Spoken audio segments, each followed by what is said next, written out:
Juti mugenzi biganiro vya Indundi TV ndakuramukije nkuko vyama ni Allen the Really namaniga kugira ngo ndagutorikanize amakuru yose aba ari kara trending nakubwiye zinazo trend mitandaoni nazisaka kama kawaida inyuma ya kamera ya Mari King Bimax kugira ngo aze ngakuzane image itagase nkuko rimwe na rimwe bishatse arankata umutwe canka kanyirabuza gose ndabiziko nirabura ariko sinsarisha nkuko bibona ariko by the way no mba majambo agitukura hari jambo gitwa subscribe canke sabone kora ko aragakengeri kace kaza ngaho ukoze ko ucyuzura ronka notification y'amakuru avugirwa hano kuri Indundi TV akora ko kugira ngo nanje nze nkuyagire no mutumire wanje nko kubibona ndi kumwe na Rap Yuda canke Dogo mwito kushaka ariko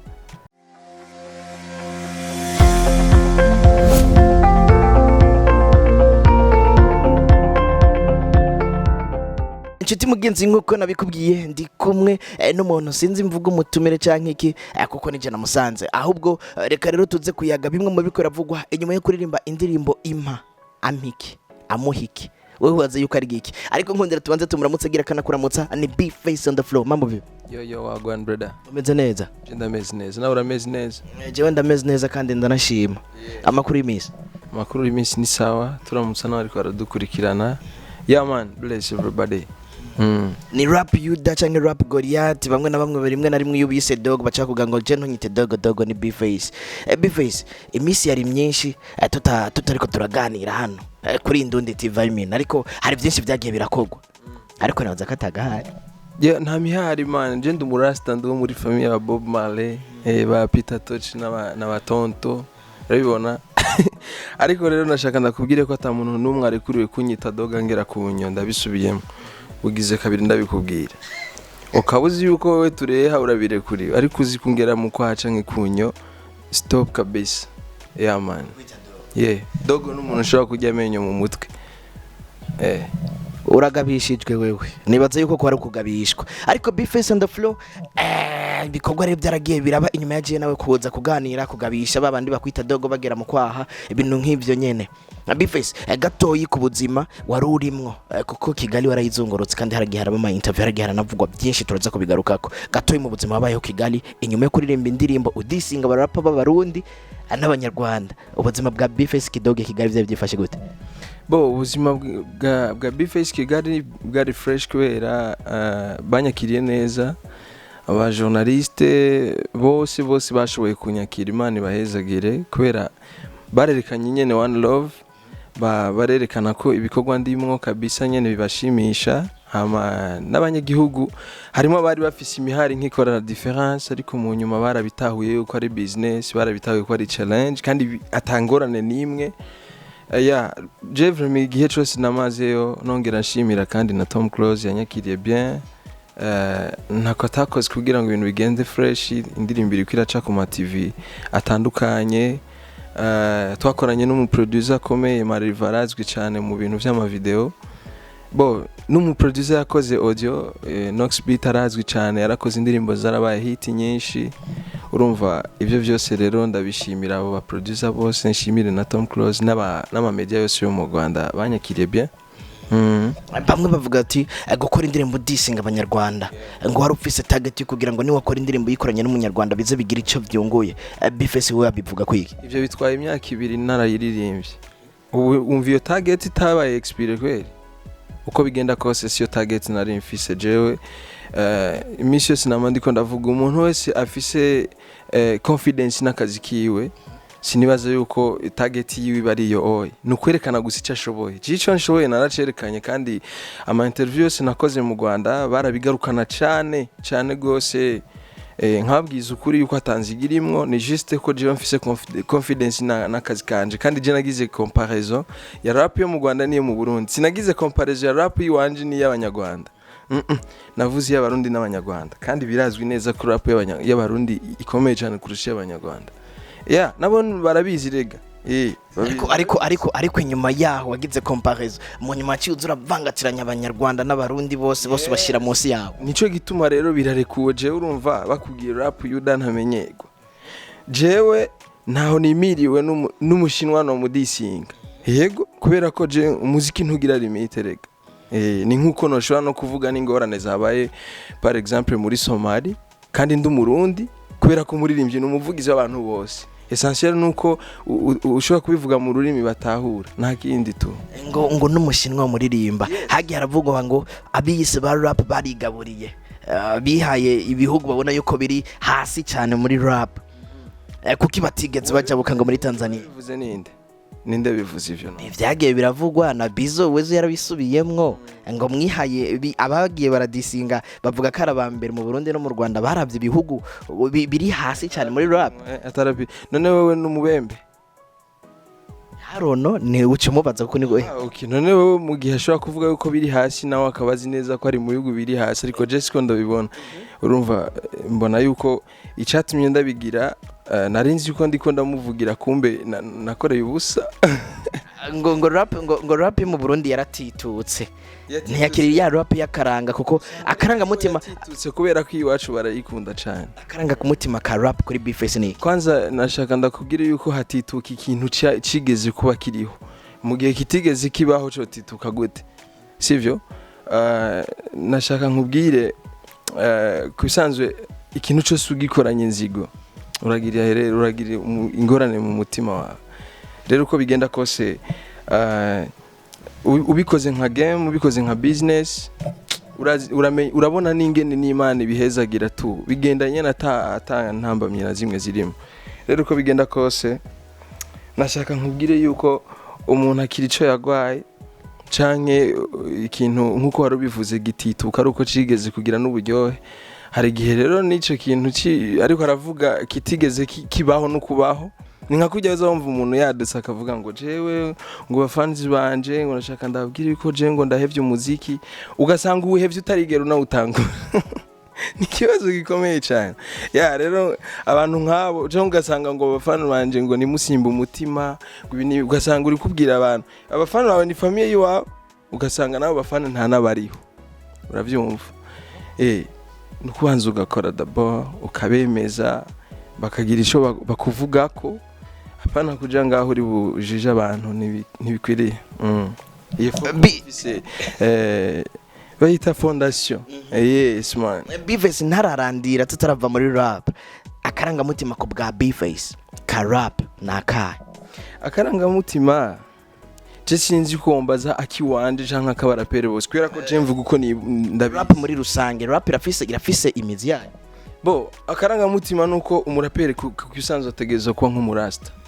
kandi ategeza kuvuga ibintu cyane akabivuga nk'ukuri sivyo ibintu vya filosofi canke ngo vyo kuca ku ruhande je nabivuze mu ndirimbo yitwa ibiri ku mutima bitanu ikiri ku mutima ca gatanu sinibuka icari cyo muri ivyo navuze yuko guca ku ruhande nabihebeye amakinga kubisanzwe umurapere yategerezwa kuba ahagurutse nko muri public canke muri conference de presse canke ahantu hose hakoraniye abantu agira ashikiriza ijambo abantu bose bakaba attentif kugira ngo bumvirize ijambo rimuvamo kubera ko babumva neza na neza ko no muvugizi w'abanyagihugu arafise ijambo giwe risohotse muri we rirashobora guhindura societe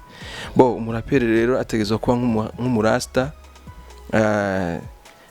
nukuvuga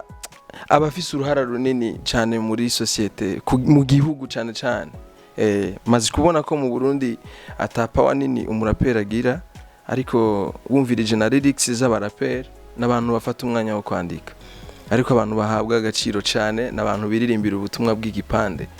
usanga nyene yaririmbye indirimbo y'amajambo 5 na chorus y'amajambo 2 indirimbo ikabiheze igaciba hit no muri toilette kagusangayo ariko umuntu yanditse duplicateur zitatu wumva neza na neza ko harimo ubutumwa bukomeye ashobora guhanura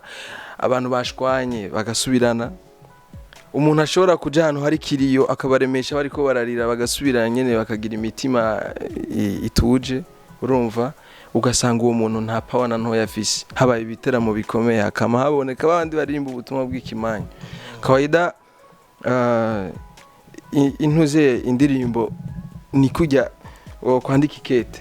uri kurandika ikete harabaho presentation hakabaho introduction sivyo hakabaho icifuzo hakabaho no gusezera aba R&Biste kenshi usanga bakoresheje introduction na salutation icifuzo nta kirimwo no gusezera nta birimo ariko umuraperi izo condition zose arazikwije ariko no musi Bface numwe mu rappers bariko baragaragara cyane kurusha mbere n'abandi ubona yuko afise fan base nini nya gusumba abandi no mvuga B ugerageje kuraba ntubona yuko ho bahabura ikintu cyo kwidandaza ku ba rappers bo jewe kusanzwe no kwivugira kwera ko je faiblesses yiwanje ahantu mba ndi fort n'ahandi mba ndi faible nije ndahabona rero hariho nabandi sino bavugira canke ngo nze kubavugira ivyo batantumye ariko hariho nabandi baririmbye nyene usanga nyene aririmba wumva afise talent kabisa mugabo ata target nimwe afise wumva yo kwiririmbira kugira ngo yemeze abajama biwe bicarana kwirigara yemeze famille yiwabo kugira bumve nyene ko ari umuntu akomeye urakutesa ugacindura na démarche nyene uciye mwisite ariko uko bigenda kose wategerezwa gukora ikintu uzi neza basi yuko kizoshobora gufasha na famille ukabishira mu mutwe kubera ko ikintu cyose wasavye Imana bugira kiguha uko bigenda kose nimba wasavye Imana kugira bakumenye bazokumenya ariko atacu uronse nimba wasavye Imana yuko Imana yo bigufashamwe kugira ngo ico kintu kizokubera akazi kizokubera business mpaka n'umwuzukuru wawe azoshikirwa avuge ati sokuru wanje yari ameze uku arafise ivyo yadusigiye biciye ngaha bien sûr igihugu cacu nikiraba develop mu bintu vy'umuziki nibavyitaho cyane mugabo uko bigenda kose ikintu cyose wasavye Imana uvuga ati reka ndagifate nk'akazi wala uragira ushitse rero mu bantu benshi nzi hari abonzi nabo usanga nyene kwera ibintu vyose birasaba n'amachance birasaba no kuba ufise imigisha urashaka kuba ufise talent mugabo ivyo bintu vyiwawe nivyigere vyatira abantu ivyo urabizi yes rero uko bigenda kose ikintu cyose no kugikora ufise target uvuga ati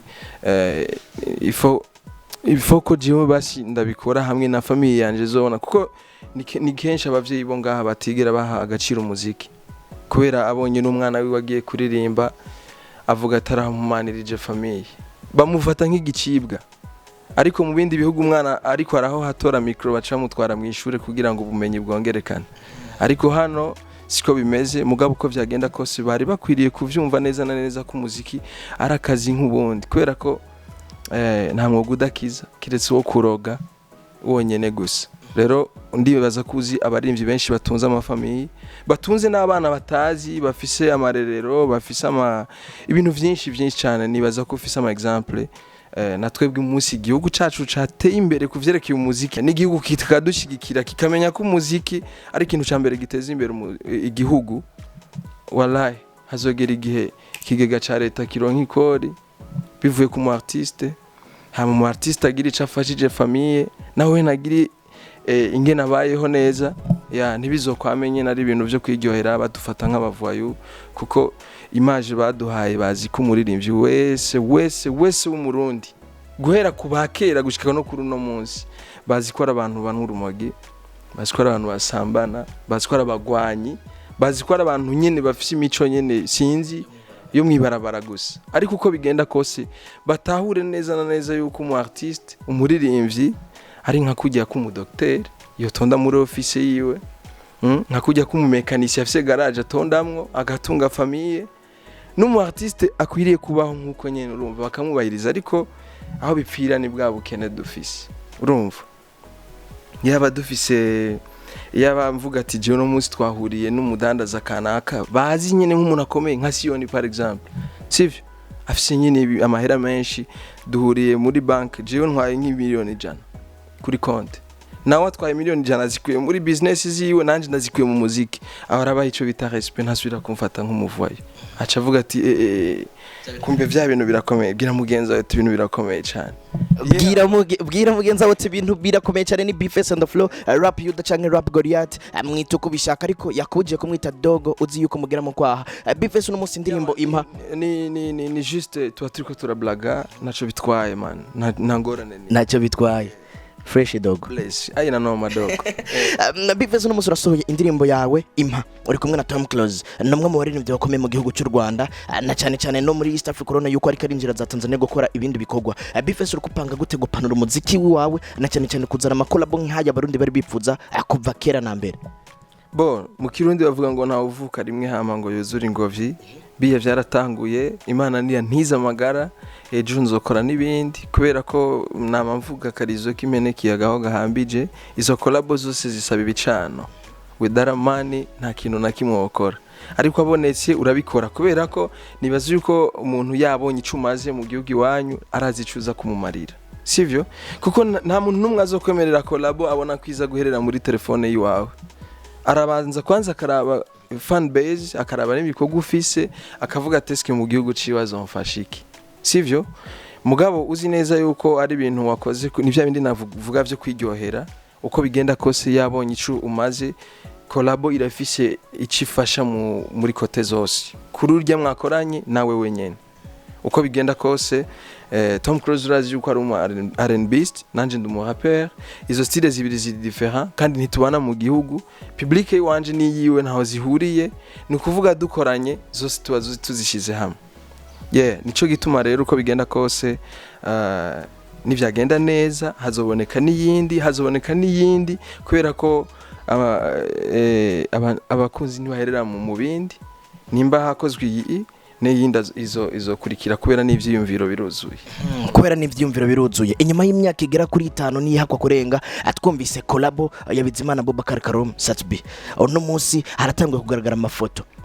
biboneka yuko ni igikorwa kiza cyarakozwe muri studio ya Empire Avenue ku bwa B-Face abarundi bitegiki kuko na Satbi umuririmbyi yoroshe kuko no muririmbyi amaze guba afatisha mu gihugu cy'u Burundi ndetse na East Africa rikaragerageza kuhagura ibikorwa byiwe uno munsi abarundi bitegiki kuri B-Face na Satbi Satbi no artiste nyene w'umurundi kandi ariko arateza n'imbere igihugu kandi arabizi cyane sivyo kandi ndi n'umufana wiwe kandi dufitaniye projet kuva muri 2015 haize igihe kinini sana iyo projet ntirakogwa ariko umunsi yokogwa ndabizi neza yuko mwotegerezwa kubimenya kubera ko sindirimbo tuzokumviriza twenyene turirimbira abanyagihugu sivyo ariko ndifuza yuko umunsi vyaciyemwo bazobibona step by step kubera ko afise programme ziyo nanje nkagirizi wanje umunsi rero vyashitse amafoto arasanzwe kuko nawe nk'ubu Epimac araza kudufotora isirikire ariko no munsi nitwifotoza jewe B-Face Epimac twese turi kumwe turi batatu abantu bacha batangura kwimvira yuko hari akantu kagira gasohoke wewe harabonetse ifoto Satbi na mbese na producer yagukoreye indirimbo zikaba hit Trick on the Beat bivugwa ko ari nawe producer wa Empire Avenue no munsi abarundi bitega yuko zijya zari foto gusa mwari mwagiye kumutemberera zari foto gusa ariko ico nzi cyo projet urumva ko hari kuva muri 2015 iramutse ibaye uko bigenda kose ariko uko bigenda kose amazi kuba free na jewe nkaba free uko bigenda kose vraiment projet ni lazima bayibone kubera ko nanje ndayishaka kandi n'abanyagihugu barayishaka ko baramaze kuyipropose inshuro nyinshi yaba we nawe naramaze kubivuga ko na jewe nama nabivuze ko ndifuza neza kweri kandi ifo ko bayakira bayishaka ntibe surprise uko bizogenda kose ni yaramukibaye ndazi neza ko bazoryoherwa vraiment kubera ko nakubwiye studio ziri different zihuye ibari fire ngo zibari fire ariko ibya B-Face na Satbi biratangaje no munsi bamwe bavuga ati collabo yarakozwe hasigaye gusa yuko ijahabona ariko no munsi B-Face aravuze yuko atagikorwa kirakora ariko projet barayifise kuva muri 2015 ariko ntirakogwa B-Face no munsi bitegeke harabaririmbyi kazi bariko barabikora neza B-Face nakonze kugaragara muri collabo z'abakobwa cyane ariko no munsi bitegeke kuri B-Face je ndafise collabo n'abakobwa ndamaze gukorana na Shan Queen ndamaze gukorana na Yvette mu ndirimbo yitwa Siko yari kujya navuze yuko abanwanyi abakunzi badaherera mu mubindi nejo nokorana na Miss Erika twararonse nundi itatetero mushasha aririmba bien hariho Stanish hariho Natasha la boss hariho benshi sana urumva rero uko bigenda kose ntitwokorera rimwe mugabo uko bigenda kose nyene pore wabonye kubera umuntu umusaba ko yoririmba mu ndirimbo yawe canke wewe wakagusaba yuko uririmba mu ndirimbo yiwe bivanye na sujet yanditse yuko abona yuko wewe uza kuyifiringa kurusha abandi ivyo urabizi yes kuko nimba navuze dufate nk'ibintu vya deception mba numva umuntu akunda kuririmba ama deception cyane gusumba abandi no rujya nyene ni nka kujya wumvise umuntu ari wumva nyene nk'ubu dufate nko mu baraperi wumvise umuntu akujyohera byoshika akaba ari jewe uza kurondera jewe wumvise ari wundi wari we wese ugatora uriya nyene bivanye n'ingena feeling niyo sije wanditse. Bface no wambere so wambere kuvyerekeye iki mu ba rappers man ndu wambere kandi gushika ku numero 30 ugukurikira no 31 Bface no wambere gushika kuri 30 wari witeze ko mava nkubwira ngo ndo wanyuma narenze baso mbwira yuko hari uwa kabiri ariko ugo Bface wa mbere wa kabiri Bface wa gatatu gushika kuri 30 31 n'uwundi muririmbye uwo wumva yuko 31 n'indaga Bface uhari abo bose urumva naho nyene ni mpaka ba compete naho ne babanza kwerekana ivyo bashoboye ariko mu go compete Bface ntaza ko barimo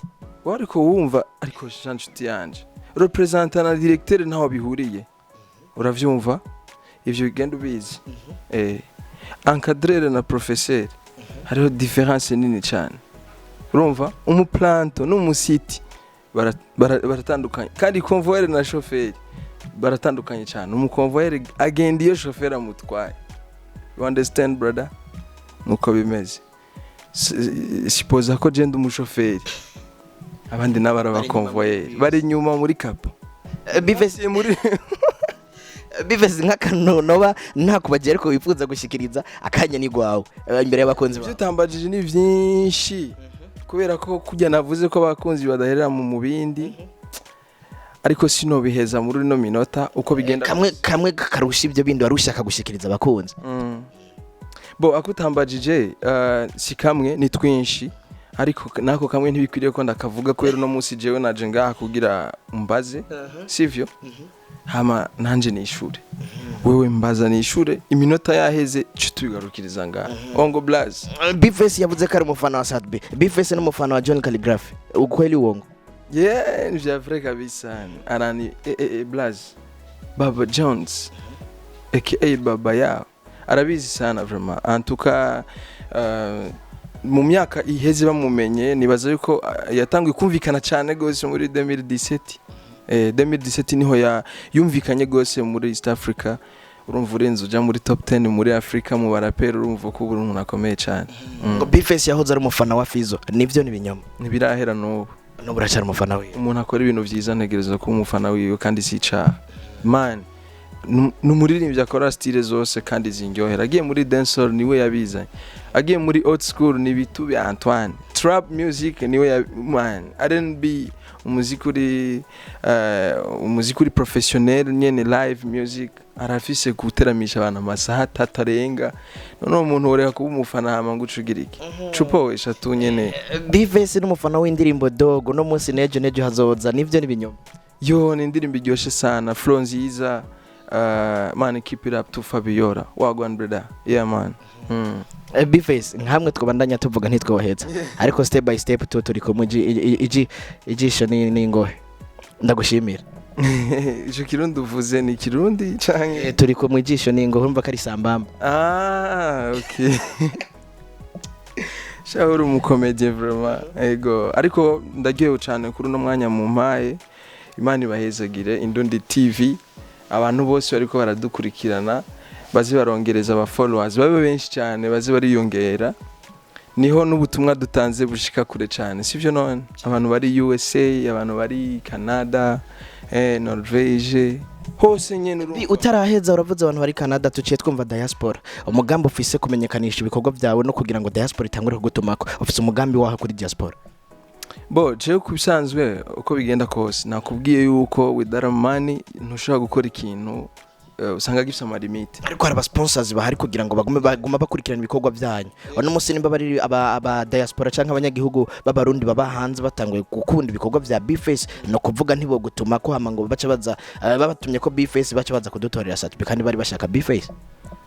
jewe kubisanzwe uko bigenda kose je na video nyinshi mfise ariko nabitanguye sivyo nibaza ko ari cyo kintu cyambere gituma batumenya nizi interview mudukoresha nizo zituma batumenya abantu badashobora kumviriza Buja FM canke bumviriza izindi radio zo ngaha RFM n'izindi rero uko bigenda kose nashaka ndababwire aba diaspora bari hose jewe nkora ndi nyene nta management mfise uwiyumva neza na neza ko dushobora no gukorana uretse n'ivyo vy'ibiteramo no muri carrière yanje Jendi ready ntaco bitwaye bivana gusa n'ingene tuba twayazi kubera ndazi hariho benshi babitahura gusumba bari ngaha ndabeshe none yes rero uko bigenda kose hageze rero mu vy'ibiteramo hoho urabizi nyene ko atabanki ibicana ndi ku kazi aho bumpamagara hose kandi ndazi neza ko muri ivyo bihugu byose navuze abarundi bariyo barakunda umuziki wanje ego kandi Imana ibahezagire babandanye banshigikira nanje nzobandanya ndabahereza ibintu bimeze fresh ego kandi après iyi ndazi ko hazoza indirimbo ikaze cyane vuba vraiment yeah Bifes